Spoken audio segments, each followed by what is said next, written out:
Well, good afternoon, good afternoon, good afternoon. Yeah, it's afternoon across the board now.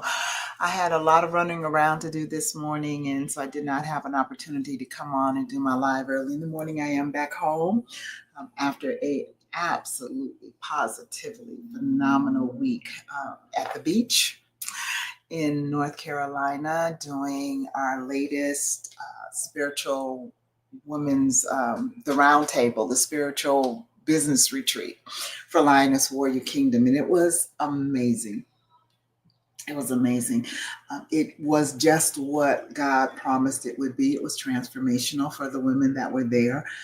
I picked up on some nuggets myself, and I'm very, very excited about it. He always, takes those times and to help propel me into my next. I know that I am the facilitator, I am the primary teacher of the retreats, but God always uses that time frame to speak to me and to propel me forward as well. And so I'm very, very excited of what I received while there.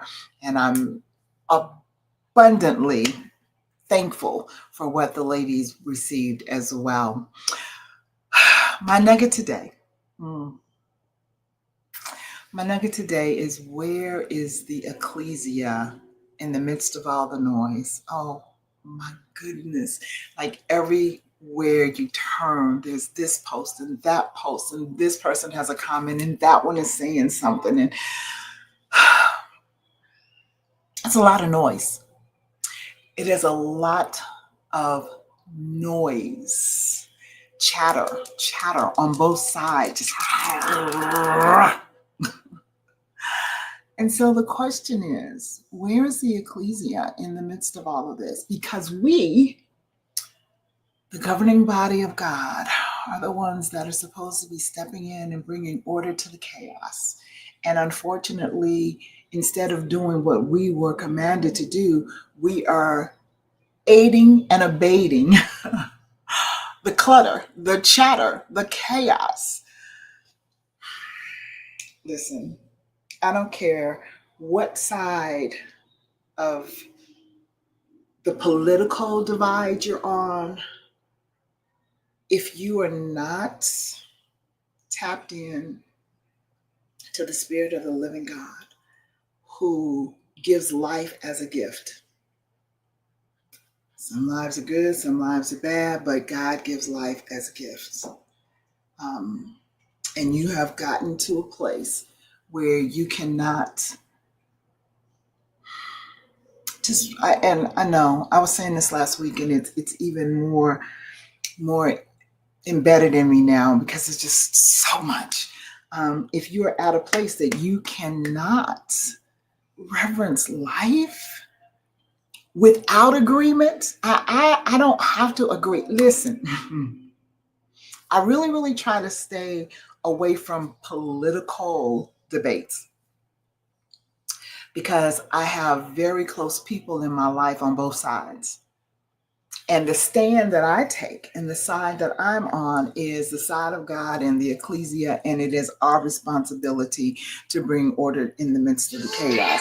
But if you are in the midst of just everything that's happening, you're just buying into it and you're just chomping at the bits to add more chaos to it, then you're not operating in what God has called you to.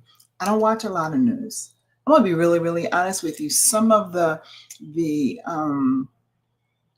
diatribe about Mr. Kirk and the things that he said, I had never even heard before. Why? Because you know what? I can't keep my focus on what God has called me to if I'm in the midst of the chaos. Whatever God wants me to be aware of, He makes sure I'm aware of it. He shines the spotlight on it. And it's not that I'm oblivious to what's happening around me. I promise you, I got better insight to most of it than most of you do if you're constantly absorbing the media, especially social media. Good God. But here's the deal. God's ecclesia is His governing body in the earth realm. And we have been called to bring order in the midst of chaos. You cannot bring order in the midst of chaos on one side or the other. You have to be on his side. You have to know and recognize and appreciate the sanctity of life. I can agree with you or disagree with you and still reverence the fact that you have a right to be alive. I don't have to take your life just because I don't agree with what you're saying.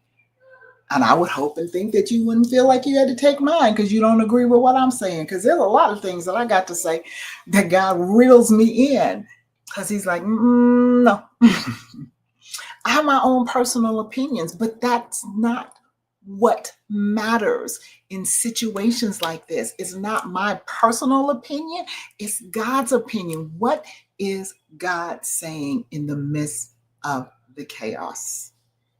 And that is what we need to be fine-tuning and adjusting our spiritual ears to, and allowing our mouths to be his oracles in the midst of it all.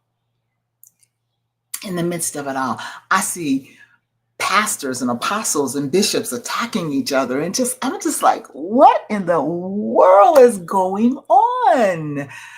Yeah, we need a shut in the whole country. We need to all shut in the presence of God and let him minister, because there's so much, there's so much, and let him dictate to you your prayers.